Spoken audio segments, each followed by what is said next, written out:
Glória a Deus. Abra sua Bíblia no livro de João, no capítulo 21. João 21, versículo 1.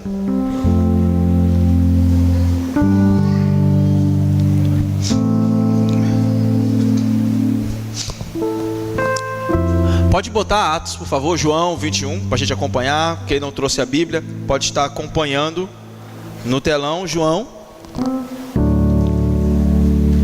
capítulo 21, no versículo 1.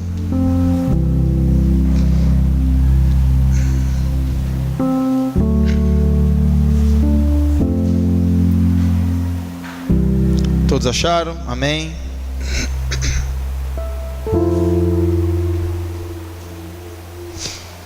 Diz assim: depois disso manifestou-se Jesus outra vez aos discípulos junto ao mar de Tiberíades, e manifestou-se deste modo. Estavam juntos Simão, Pedro, Tomé, chamado Dídimo, Natanael, que era da cidade de Caná da Galileia, os filhos de Zebedeu, e outros dois dos seus discípulos. Disse-lhes Simão Pedro: vou pescar. Responderam-lhe: nós também vamos contigo. Saíram e entraram no barco, e naquela noite nada pegaram. Mas ao romper da manhã, Jesus se apresentou na praia. Todavia os discípulos não reconheceram, ou não sabiam quem ele era. Disse-lhes, pois, Jesus: filhos, não tendes nada para comer? Responderam-lhe: não. Disse-lhes ele: lançai a rede à direita do barco e achareis. E lançaram-na, pois, e já não podiam puxar por causa da grande quantidade de peixes.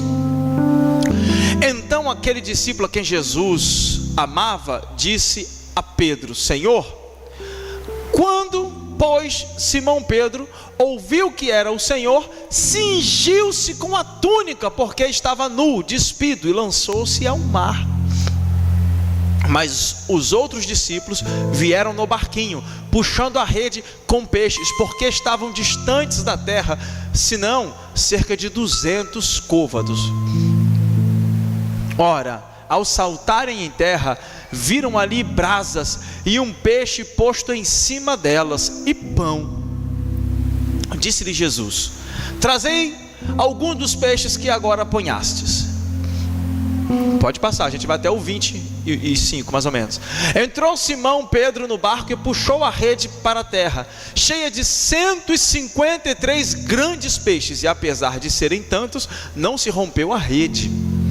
Disse-lhe Jesus: vinde e comei. Nenhum dos discípulos ousava perguntar-lhe: por quê? Quem és tu? Sabendo que era o Senhor. Chegou Jesus, tomou o pão, deu-lhe e semelhantemente o peixe. Foi esta a terceira vez que Jesus se manifestou aos seus discípulos depois de ter ressurgido dos mortos. Depois de terem comido, perguntou Jesus a Simão: Simão, filho de João, amas-me mais do que a estes, ou amas a mim mais do que estes? Respondeu-lhe: sim, Senhor, tu sabes que te amo. Disse-lhe: apacenta os meus cordeirinhos, ou apacenta as minhas ovelhas. Tornou a perguntar-lhe: Simão, filho de João, amas-me? Respondeu ele: sim, Senhor, tu sabes que te amo. Disse-lhe: pastorei as minhas ovelhas. Perguntou-lhe pela terceira vez: Simão, filho de João, amas-me? Entristeceu-se Pedro por ter lhe perguntado pela terceira vez se o amava, e respondeu-lhe: Senhor, tu sabes todas as coisas, tu sabes que te amo. Disse-lhe Jesus: apacenta as minhas ovelhas. Em verdade te digo que, quando eras mais moço, te cingias a ti mesmo e andavas por onde querias, mas quando fores velho, estenderás as mãos e outro te cingirá e te levará para onde tu não queres. Ora, isto ele disse, significando com que morte havia Pedro de glorificar a Deus, e havendo dito isto, ordenou-lhe: segue-me. Tá bom, até aí, tá bom? Amados, a história começa da seguinte maneira: Jesus, após ter sido glorificado, após ter sido crucificado, melhor colocando, e de maneira ressurreta, se encontra a terceira vez com seus discípulos. Nós já vimos alguns encontros aqui. Nós já vimos o encontro da mulher samaritana, o encontro de Nicodemos, nós já vimos o encontro dos discípulos na comissão da oração. Nós já vimos aqui alguns encontros a respeito de Cristo com pessoas, e estas pessoas tiveram a sua vida mudada, como o paralítico do tanque de Betesda, e nós entendemos alguns princípios dentro desses encontros, e esse último encontro nos deixa alguns princípios maravilhosos. Jesus ressuscitou, e aqui eu quero abrir uma pausa, já que estamos na Páscoa, para que a gente possa entender uma coisa antes de prosseguir. A Páscoa não é a ressurreição de Cristo, mas Cristo ressuscitou na Páscoa. Nós confundimos muito. Na verdade, pela ordenança, no livro de Êxodo, no capítulo 12, a Páscoa nem se comemora agora em abril. A Páscoa significa a passagem, o Pessar. A palavra Páscoa é Pessar, passagem. Quando os filhos de Deus estavam escravos no Egito, e o anjo da morte passou no Egito, ceifando a vida de todos os primogênitos dos egípcios, e livrando todo filho de Deus, e todo filho dos filhos de Deus. Quando houve essa passagem, e houve esse livramento, ali se comemorou a Páscoa, e Deus deixou como estatuto perpétuo para todos. Logo que Jesus ressuscita na Páscoa. Assim, Jesus é a nossa Páscoa profética. Por quê? Porque na Páscoa, em Êxodo, todos os que estavam escravos começaram a experimentar a liberdade, e em Cristo, todos aqueles que estão escravos agora são livres. Porque se conhecemos a verdade nos libertará. Se o Filho do Homem vos libertar, verdadeiramente sereis livres. Então Cristo é a nossa Páscoa profética. De fato que, quando eles estavam em trevas, habitando nessa escravidão, comendo aquilo que lhes era proposto apenas para que subsistisse, porque aquele que é escravo só trabalha para comer.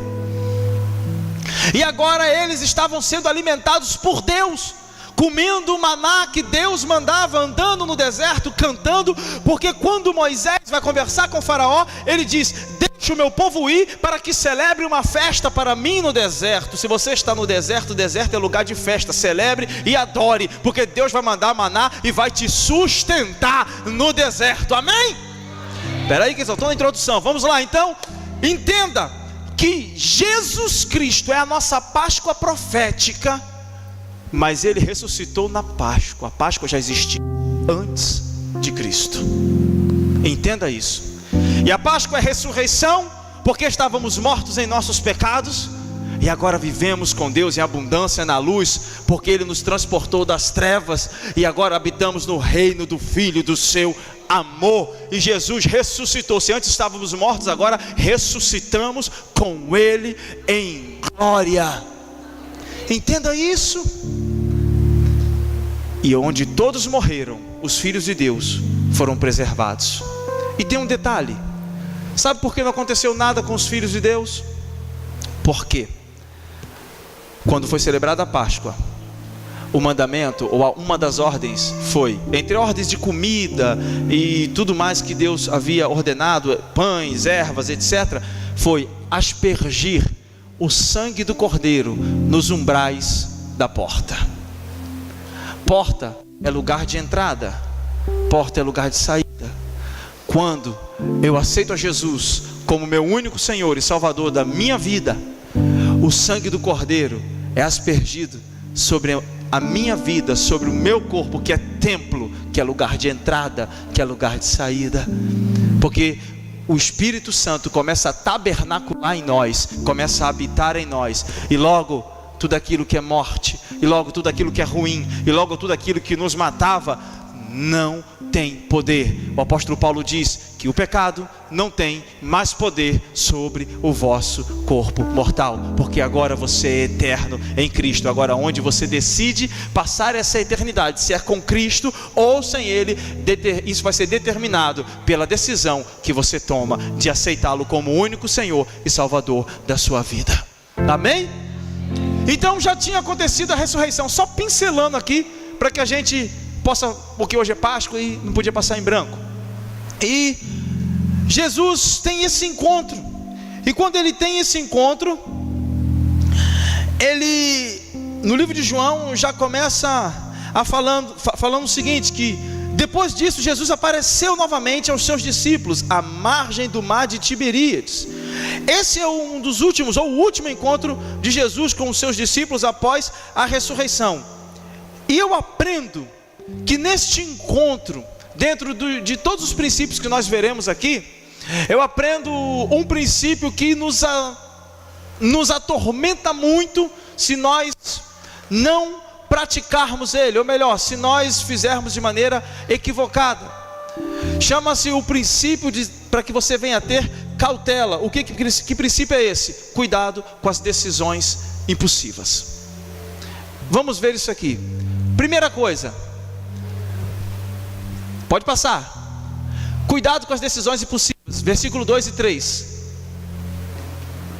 Foi assim, estavam juntos Simão Pedro, Tomé chamado Dídimo, Natanael de Caná da Galileia, e os filhos de Zebedeu, e os 2 outros discípulos. Aí o que eles disseram? Vou pescar, disse-lhe Simão Pedro. Pronto. De uma hora para outra, eles tomaram uma decisão: vou pescar. Nós sabemos que Pedro é o campeão da impulsividade, sanguíneo. Pedro é aquele homem que quando a casa está pegando fogo, ele corre para salvar quem está lá dentro. João é aquele que diz, quando você lê aí, e aquele discípulo que Jesus mais amava, isso é João falando dele mesmo. João que fica falando isso. Aquele discípulo que Jesus mais amava, é João falando. Sabe como é que João é? Então, João é aquele que diz assim: peraí, não vale mais a pena ligar para o SAMU, para o bombeiro? Eu acho que o bombeiro chegaria em 10 minutos, a gente vai jogando um baldinho, o fogo queima a tantos graus, e aí João é aquele que calcula, aquele melancólico, vamos ficar aqui mesmo. Totalmente diferente de Pedro. E Pedro disse o seguinte: vou pescar. Aí disse-lhe Simão Pedro: pode passar. E eles disseram: nós vamos com você. Eles entraram no barco, mas não pegaram nada. Foi tudo de impulso, impensado. Volte ao número 1, por favor. Cuidado com as suas decisões, com decisões impulsivas. Às vezes nós tomamos decisões por emoção, pelo calor do momento, pelo furor do momento. Às vezes alguém fala aquilo que não gostamos, alguém nos afronta, ou então às vezes nós estamos animados, alguém bota uma pilha, você vai, eu vou também, sabe aquele negócio, eu vou, vamos nessa turma toda, a Maria vai com as outras, e lá na frente você vai quebrar a cara. Você vai ver que lá na frente eles estavam tristes, porque não pegaram nada, e batalharam, e perseveraram. E eles não estavam sozinhos, Simão não estava sozinho, arranjou algumas pessoas que foram com eles. Mas a decisão foi impulsiva. Nós precisamos tomar cuidado com decisões impulsivas. Toda decisão deve ser planejada antes. Não decida nada impulsivamente. Um grande presidente dos Estados Unidos certa vez disse: eu não decido nada depois das 4 horas da tarde, porque já estou cansado. Ou melhor, eu não decido nada importante depois desse horário. O que eu tiver de decidir, eu decido até da hora, que é o horário que a minha cuca está fresca, que a minha mente está boa. Nós tomamos decisões cansados, debaixo de estresse. Está enchendo a paciência, quer fazer, faz logo, libera logo, deixa aí. Eu vou. Se você parar de me perturbar, para você parar de falar no meu ouvido, eu vou. Não faça isso. Não tome decisão por pressão. Não tome decisão, é porque ele é meu amigo, sabe? Você vai se enrolar junto com ele. Se enrolou todo mundo. Se enrolaram. planeje as coisas. O que tem de crente se metendo em rascada porque não planeja, vai na emoção. Ah, tá barato. Não é porque tá barato que você tem que comprar o que não precisa para impressionar quem não está nem aí para você. Mas é porque, meu Deus, tem uma palavra que é estricnina, é veneno. Cuidado com essa palavra. Sabe qual é o nome dessa palavra? Promoção. Promoção acaba. Nós estamos na quinta semana do Crown e a gente tem aprendido isso. Esqueça esse negócio. Povo, nós precisamos deixar de ser bobo. Na frente do mercado tem só o que não presta. Na frente. O piso do mercado bem lisinho para você passar devagarinho. Se você correr, você cai. Então você vai devagarinho naquele piso bem lisinho. Você já viu o piso de shopping grudento, melado? Você já viu? É tudo lisinho para você andar bem devagarinho, olhando a promoção. É promoção para mocinha, para todo mundo. Entenda. Aí o que presta? O que é bom? O arroz, o feijão, o azeite de oliva. Onde é que está? Lá no fundo, no quinto corredor à direita, embaixo da Batcaverna. Está lá. O arroz, o feijão, está tudo lá. O que é bom. Mas o que é supérfluo está na frente. Aí a gente sai de casa com a lista. No segundo corredor joga tudo fora. Joga ali já fora. Aí sai pegando. Meu Deus, está na promoção. Esse iogurte é novo, é aquele que passou na televisão. Irmão, para. Se você for... Eu não vou nem falar de televisão aqui, porque... Para que você não é movido pela mídia televisiva que te empurra um monte de coisa para comprar o tempo inteiro. Saiba exercer na sua vida prioridades, necessidades e lazer. Entenda isso, o que é prioridade, porque tem coisas que é necessário, mas não é prioritário.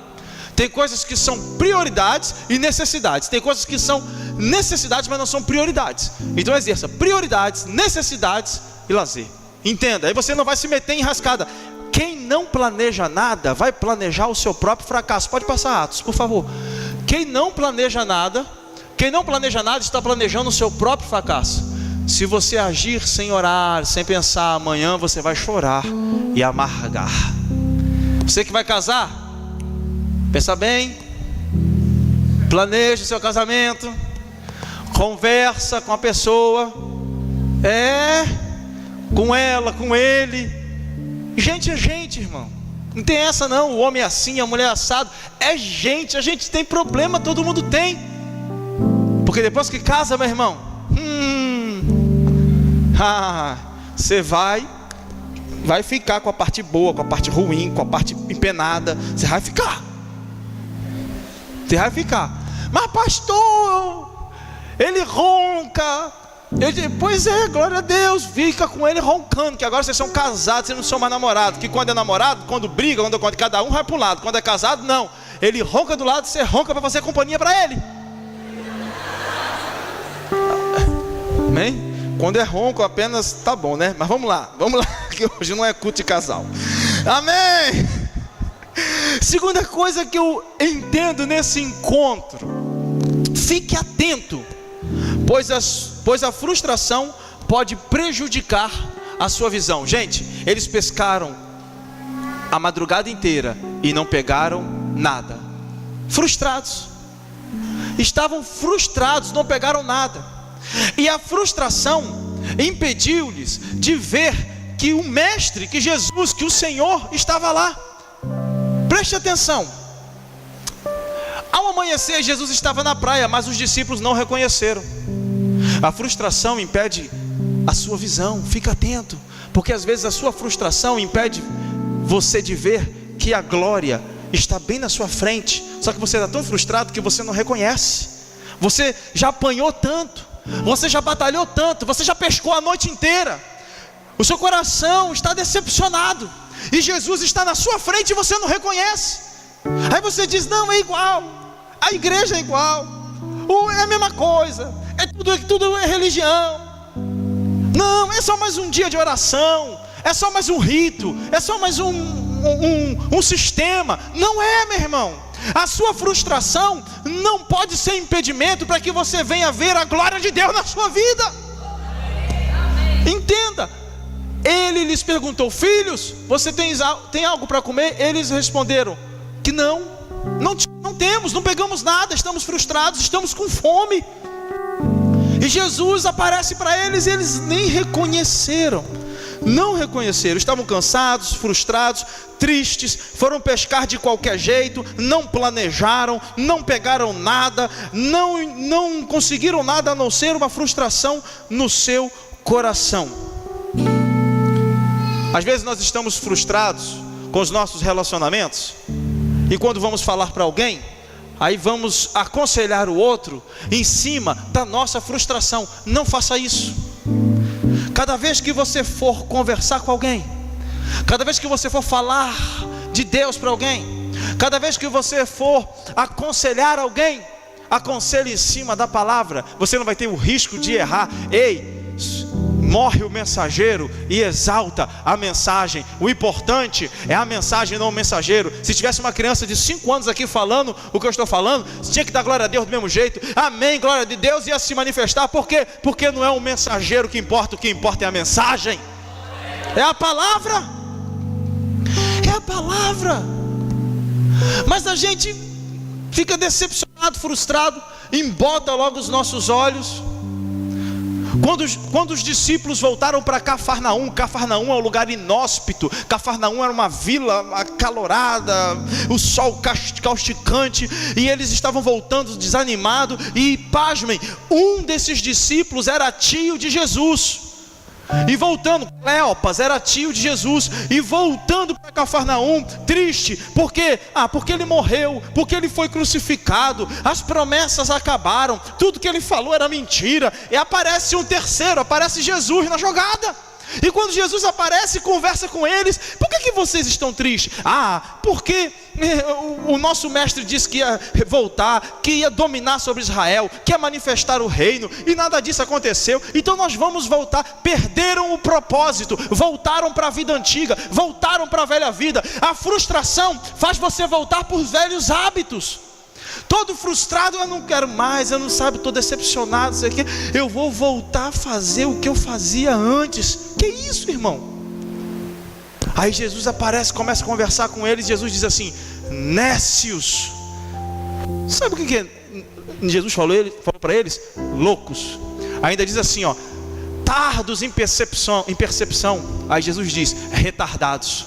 É isso que Jesus falou. É como se Jesus tivesse chamado eles de idiota. Só que o eufemismo bíblico não nos deixa, e o pudor literário não nos deixa traduzir ao pé da letra.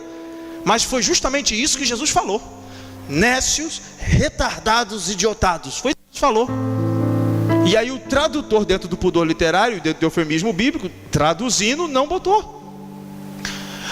Vocês não sabem que o Filho do homem haveria de ficar 3 dias morto e ressuscitar? E aí Jesus começa a abrir a escritura, falar e repartir o pão.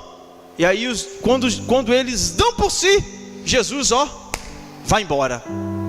Quando Jesus vai embora, eles percebem que estavam falando com Cristo. Aí eles dizem: porventura não nos queimava o coração enquanto ele abria e nos anunciava as escrituras?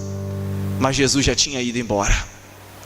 Cuidado, porque a frustração te cega a tal modo que quando você cai na real, pode ser tarde demais. Cuidado, a frustração faz isso. Portanto, meu irmão, diga assim: show frustração. Diga: show frustração, vai embora. Meu irmão, ficou triste com alguma coisa? Meu irmão, bola para frente, continua. Entenda, nunca se feche. Pode passar, por favor. Nunca se feche diante de uma noite de frustração. Não jogue a toalha se nada deu certo na noite anterior. Por quê? Porque diante da ordem de Jesus, vai começar a dar certo agora. Eles não planejaram, foram de qualquer maneira, nada deu certo. Mas quando Jesus mandou, as coisas começaram a dar certo. Sabe por que os nossos projetos dão errado muitas das vezes? Porque a gente quer fazer da nossa cabeça e não consulta Deus. Aí enfia os pés pelas mãos, bota o carro na frente dos bois e as coisas não dão certo. E a gente fica chorando: Deus, por quê? Porque você não conversou comigo, porque você não consultou. Entenda. O terceiro: esteja pronto para obedecer e recomeçar. Diga assim: obedecer e recomeçar. Isso é tremendo, irmão, preste atenção, versículo 6. E ele disse: lancem a rede do lado direito. Jesus é irônico, olha só. Façam direito, lancem a rede do lado direito. Jesus não podia mandar lançar do lado esquerdo. É porque Deus, ele tem esse humor maravilhoso. Jesus, ele era: lança a rede do lado direito. Ou seja, agora é eu que estou mandando, é comigo, eu vou fazer, é direito. É um trocadilho, isso foi um trocadilho. Lancem a rede do lado direito do barco e vocês encontrarão. Eles a lançaram e não conseguiram recolher a rede, de tal maneira era a quantidade de peixes. Amados, não tem preguiça de obedecer e de recomeçar. Às vezes a gente tem medo de recomeçar, tem medo. Deixa eu falar uma coisa para você: o crente tem que ser especialista em recomeço, porque ele serve a um Deus de recomeços. Não deu certo com Moisés. Como assim que não deu certo? Ele tira mais de 2 milhões do Egito. Quem entra na terra prometida daquela geração que ele tirou? Não entra nem Moisés, não entra nem o povo. Entra Josué e Caleb e o povo mais novo, que nem viram, nem participaram, nem estavam lá. Aí Deus vai e recomeça. Não deu certo com Abraão. Abraão mente, Abraão quase que vende a esposa, Abraão falhou, Abraão dormiu com a empregada. Entenda que essa guerra entre árabes e judeus até o dia de hoje foi porque Abraão dormiu com a empregada. Irmão, ele fez um filho na árabe. De Ismael descendem os árabes, e de Isaac descendem os judeus. E até hoje eles brigam para ver de quem são as terras. E todos eles têm por pai Abraão. Não deu certo com Abraão, não deu certo com Adão. Não deu certo com Adão. E Deus foi recomeçando, até que um dia dá certo. Até que um dia ele envia um que, tentado em tudo, em nada pecou. Até que um dia ele envia um que ressuscita dos mortos. Até que um dia ele envia um que, andando nessa terra como homem, foi 100% homem e 100% Deus. Até que um dia que ele envia um que, crucificado, enquanto todos estavam ali escarnecendo dele, ele disse: Pai, perdoa-os, porque eles não sabem o que fazem. Deu certo com Jesus. Deus recomeçou. Deus é Deus de recomeço. Então não tenha medo de recomeçar. Não tenha medo. Recomece. Eu não aguento mais, pastor. Isso é um traste. Isso aí, pastor, não, recomeça. Pastor, a economia não está dando certo. Recomeça, vamos lá. Pastor, será que é esse o ministério que Deus tem para a minha vida? Batei e abre, sirvo-vos-á. Recomeça. Entenda que recomeços são importantes. Não desista. Lance a rede de novo. Recomece. Agora eu estou no comando. Agora eu é que dou a direção. Deixa Jesus pegar o timão do seu barco. Abra o seu coração, porque às vezes o nosso coração está tão trancado, o nosso coração está tão impedido, está tão embotado, está com uma cortina de ferro, e a gente bloqueia todas as ordens de Deus. A gente diz: não vou recomeçar não, dá muito trabalho. Neemias recomeçou e restaurou. E apesar de não ter sido profeta, até hoje em Israel é conhecido como profeta, porque restaurou a cidade. Recomece, restaure. Entenda, meu irmão, que Deus é um Deus de recomeço. A quarta coisa que eu aprendo é que não importa como estamos, se corremos para Ele, Ele nos receberá. Versículo 7. O discípulo a quem Jesus mais amava disse a Pedro, o livro é de João, e João falando dele, falou o seguinte: e eu falei a Pedro, é o Senhor. Simão Pedro, ouvindo dizer isso, vestiu a sua capa, pois havia tirado, e lançou-se ao mar. Deixa eu falar uma coisa para você, quando você lê na sua Bíblia que Pedro estava nu é roupa de pescador. O pescador, ele pescava com um bermudão, ele em alto mar, sem a sua veste de baixo, sua couraça, e ele pescava normalmente. E isso para o judeu é nu. Então Pedro não estava nu como nós conhecemos a nudez, amém? Então é o nu bíblico. Quando Pedro ouviu que era Jesus, Pedro botou a sua roupa, estava pescando, ele não vai pescar como anda na cidade.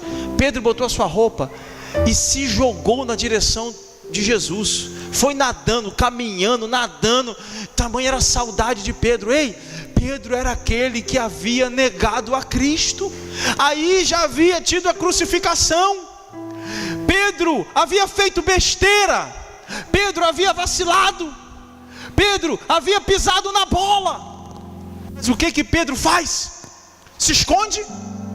Pedro vai para o porão do barco, fica junto com os peixes, diz: shh, fica aqui, fica quietinho, que senão o mestre me acha. Pedro não fez o que Adão fez, se escondeu.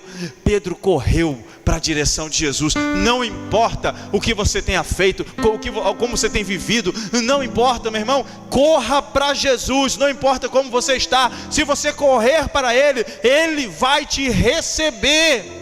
Pedro disse: eu não posso perder tempo, eu não vou esperar o meu barco chegar na areia, eu vou pular, eu vou, meu irmão, eu vou nadar, eu vou me enfiar na água, e eu vou correr para os braços dele, porque eu sei que nele tem perdão, eu sei que nele tem aconchego, eu sei que nele tem amor, eu sei que nele tem compaixão, eu sei que nele tem misericórdia, eu sei que ele não vai me julgar, eu sei que ele não vai me tratar mal, eu sei que ele vai me receber.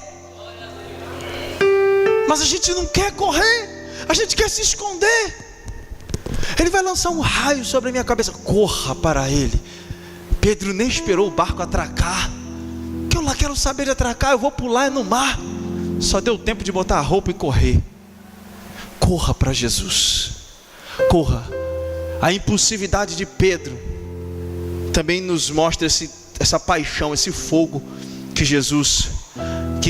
que Pedro tem por Deus. Entenda, não perca tempo esperando o vento bater. Pula no mar, pule e corra para Ele. Tem uma música que diz assim: vou olhar nos seus olhos, vou jogar-me em seus braços. Como criança me gira no ar. Esse é o instante em que eu espero. Esse é o momento em que eu mais quero. A hora de te encontrar. Vou olhar em seus olhos. Vou jogar-me em seus braços. Como criança me gira no ar. Esse é o instante em que eu espero. Esse é o momento em que eu mais quero. A hora de te encontrar.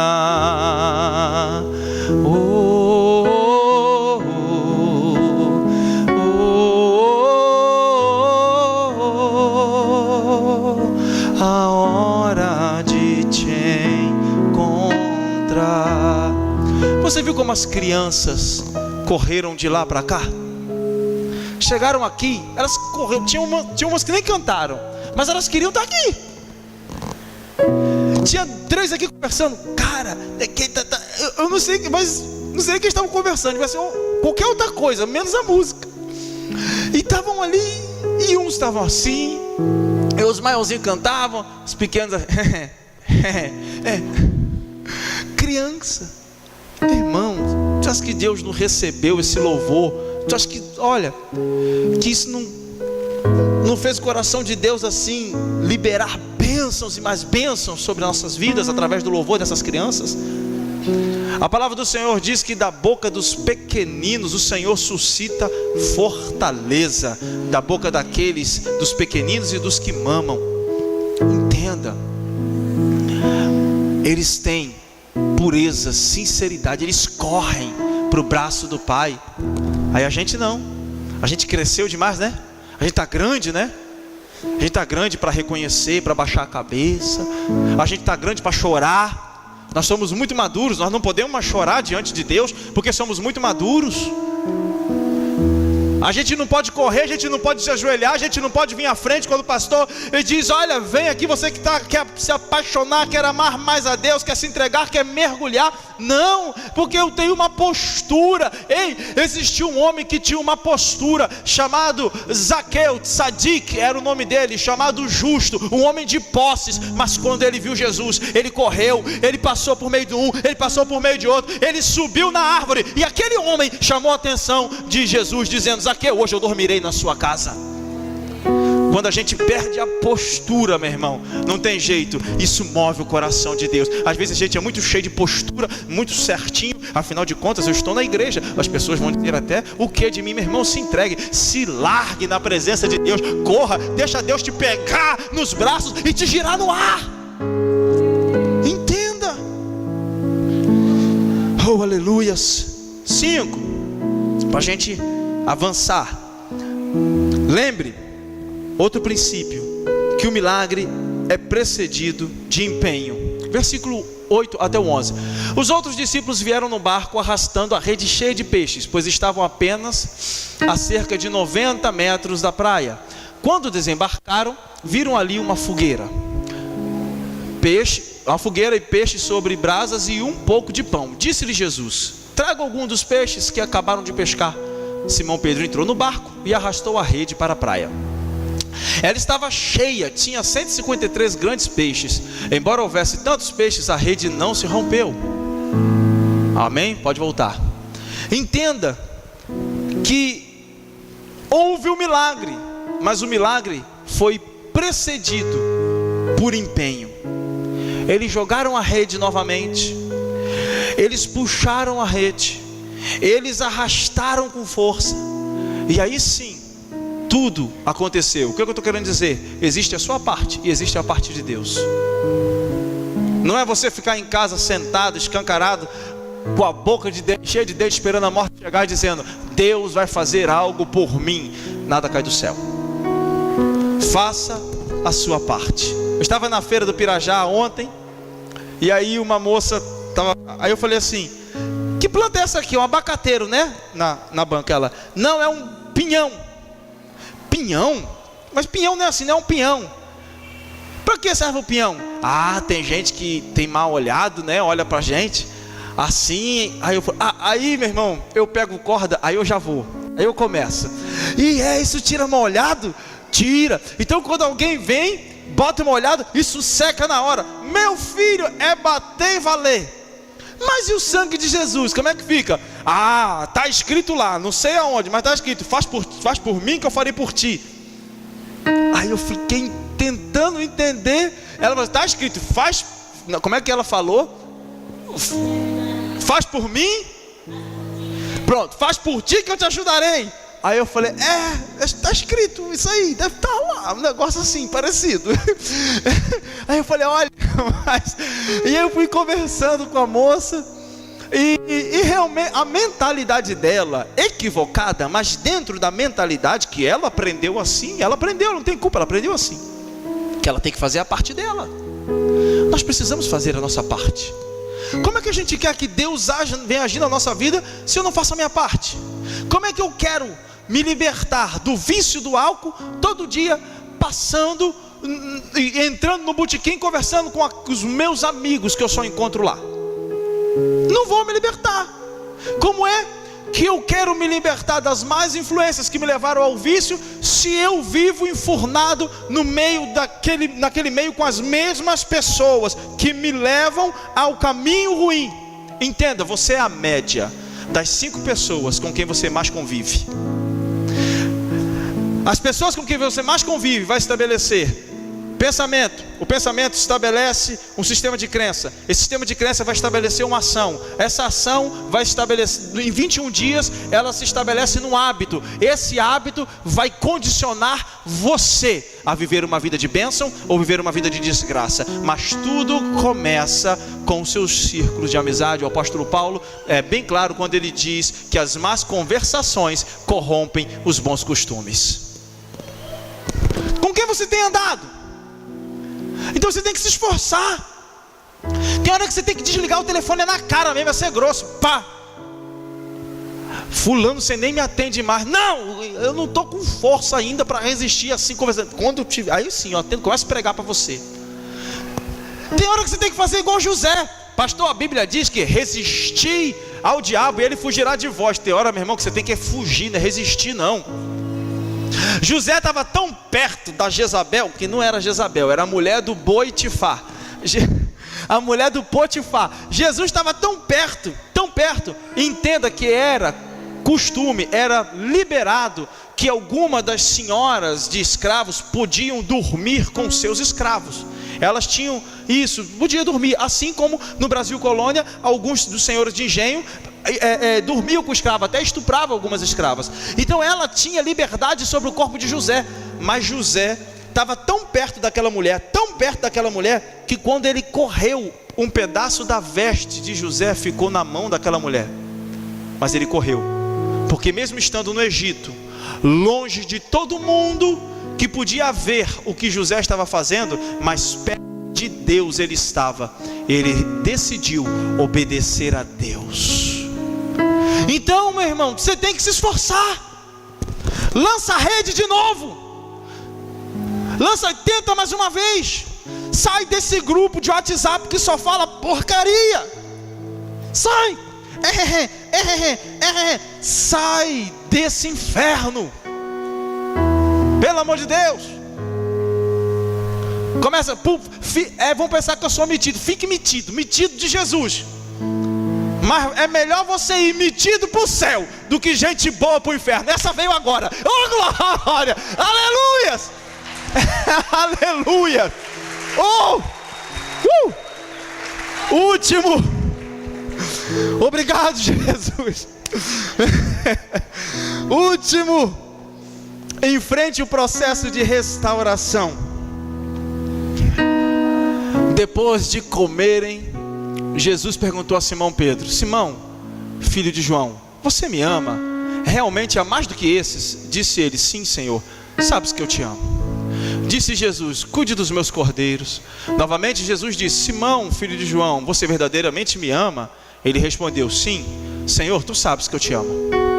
Disse Jesus: pastorei as minhas ovelhas. Pela terceira vez ele lhe disse: Simão, filho de João, você me ama?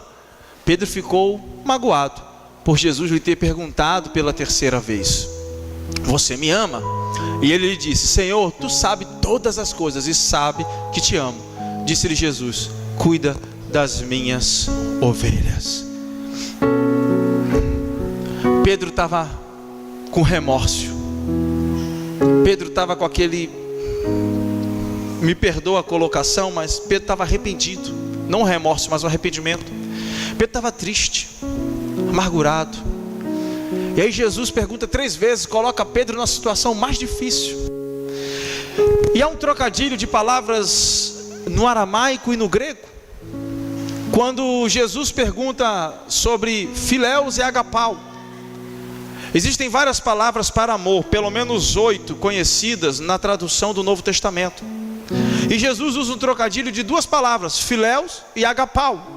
Agapau ou ágape é o amor de Deus, filéus é o amor de amigo. E aí Jesus diz para Pedro: Pedro, tu me agapau? E Pedro diz: Senhor, tu sabes que eu filéus. O que Jesus estava falando: Pedro, você me ama com o mesmo amor que eu te amo? E Pedro estava respondendo: Senhor, não tem como. O amor que eu tenho não é igual. Eu amo mais do que eles, mas não se compara. E aí Jesus pergunta novamente: Pedro, mas tu me agapaus? Ele diz: Senhor, tu sabes que eu filéus. E pela terceira vez, para que Pedro pudesse entrar nessa zona de contritamento, de quebrantamento, ele diz o seguinte: Pedro, tu me agapaus? É como se Pedro estivesse dizendo: Senhor, o Senhor sabe que eu sou cheio de falha, o Senhor sabe que eu sou cheio de problema, o Senhor sabe que eu sou impulsivo, o Senhor sabe que eu neguei a Ti, o Senhor sabe que eu tentei cortar a orelha, nem a orelha, que ninguém vai para cortar a orelha de ninguém, ele tentou cortar a cabeça, pegou na orelha. O Senhor sabe que eu tentei decepar, o Senhor me repreendeu, dizendo: quem vive pela espada morre. Senhor, esse é o amor que eu tenho pelo Senhor, constrangido, envergonhado. E aí Jesus disse: mesmo assim, com todos os seus problemas, com todos os seus defeitos, com todas as suas desqualificações, eu vou te comissionar para um propósito: apacenta as minhas ovelhas. Não importa como você está, existe um propósito para você. Rick Warren, no final de um filme, Na Mira de um Assassino, é o filme? Na mira de um assassino, na mira de um bandido, refém de um criminoso. Ei, olha aí, refém de um criminoso. Essa moça fica, bom, eu não vou contar a história do filme não, vocês vão ver lá. Refém de um criminoso, que no final das contas, o livro Uma Vida com Propósitos, quem nunca leu Uma Vida com Propósito, que a nossa igreja dá visão, da Igreja com Propósito, do Rick Warren, leia esse livro, Uma Vida com Propósito. No final, a Oprah, ela entrevista essa moça que foi refém de um assassino, de um criminoso, e ela faz uma surpresa, ela manda o pastor Rick Warren entrar, e o pastor Rick Warren entra, e o Rick Warren diz para a Oprah: o nosso propósito não é porque nós somos bonzinhos, não depende de nós, porque se dependesse de nós, invalidaríamos a Deus. O nosso propósito é porque Deus resolveu de confiar em nós, apesar das nossas falhas. Entenda, Deus, Ele não se relaciona com sua falha, Ele se relaciona com o seu potencial. Enquanto o ser humano vê sua falha, enquanto você enxerga a sua falha, Deus está vendo o seu potencial, Ele sabe aonde você vai chegar. Pedro, você me negou. Pedro, você tem problemas com impulsividade. Pedro, agora você vai aonde você quer ir. Nós lemos isso. Você vai aonde você quer ir. Você é movido pelos seus impulsos. Mas haverá um dia, Pedro, que você vai ser mansinho. Vão te levar a algum lugar onde você não quer ir. E sabe o que ele estava dizendo? Que Pedro iria morrer morte de martírio. E quando Pedro, diz Agostinho, Cipriano e outros estudiosos e pais da patrística, o pessoal da patrística da igreja, que Pedro disse o seguinte: não me crucifiquem como meu mestre. E viraram ele de cabeça para baixo e crucificaram a Pedro, porque ele diz: eu não sou digno de ser crucificado como meu mestre foi. Entenda que apesar de tudo isso, Jesus enxergou o potencial de Pedro e disse: apacenta as minhas ovelhas. Você pode ser cheio de problemas, pode ter um monte de coisa, irmão. Nós estamos aqui para tirar os carrapichos, nós estamos para te ajudar, nós estamos aqui para te amar. Você pode abrir a sua casa e chamar os seus vizinhos, apacentar as ovelhas de Jesus, amém? Você pode parar numa loja e começar a falar do amor de Jesus. Mas pastor, é assim, minha vida é assim. Fale do amor de Jesus, e naquela mesma hora o Espírito Santo vos ensinará o que falar. Lucas capítulo 12, versículo 12. Entenda que não é por você, que é apesar de você, é que Ele faz a obra. Se coloque de pé e aplaude o Senhor.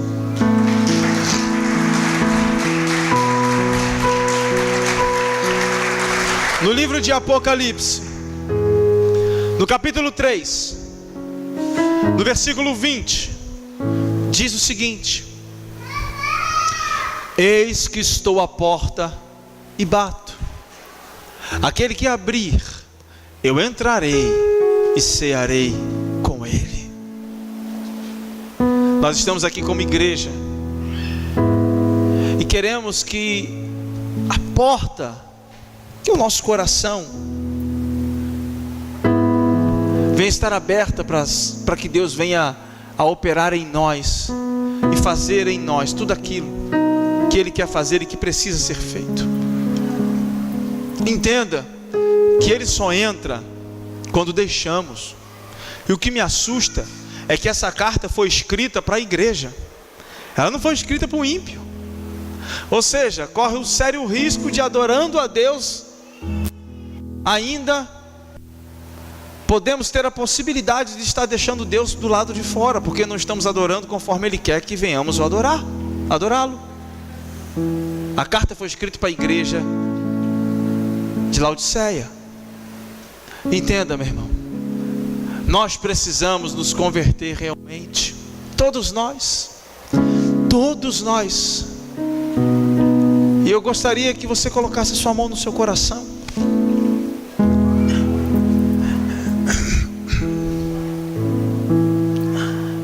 E você vai fazer uma oração junto comigo. E essa oração, segundo o que cremos mediante a palavra, essa oração nos tira das trevas, nos faz ter Cristo não conosco, mas em nós.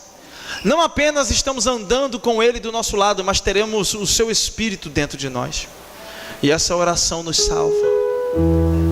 A palavra do Senhor diz que com a boca se confessa e com o coração se crê. Portanto, nessa noite repita comigo: Senhor Jesus, nessa noite eu te peço perdão pelos meus pecados e te peço, entra no meu coração e faz nele morada. Escreve o meu nome no livro da vida. Seja o meu Senhor e meu Salvador. Amém. Entenda que essa oração é uma oração que vai te dar vida eterna em Cristo, se você orou e creu. E eu gostaria de orar por você que orou pela primeira vez, e você que quer oração por algum familiar, e você que quer realmente se apaixonar, lançar, pular nas águas igual Pedro pulou, rapidamente, oração por você mesmo. Vem aqui à frente, você que orou pela primeira vez, e você que quer oração também, vem aqui à frente, rapidamente, em nome de Jesus. Amém. Glória a Deus.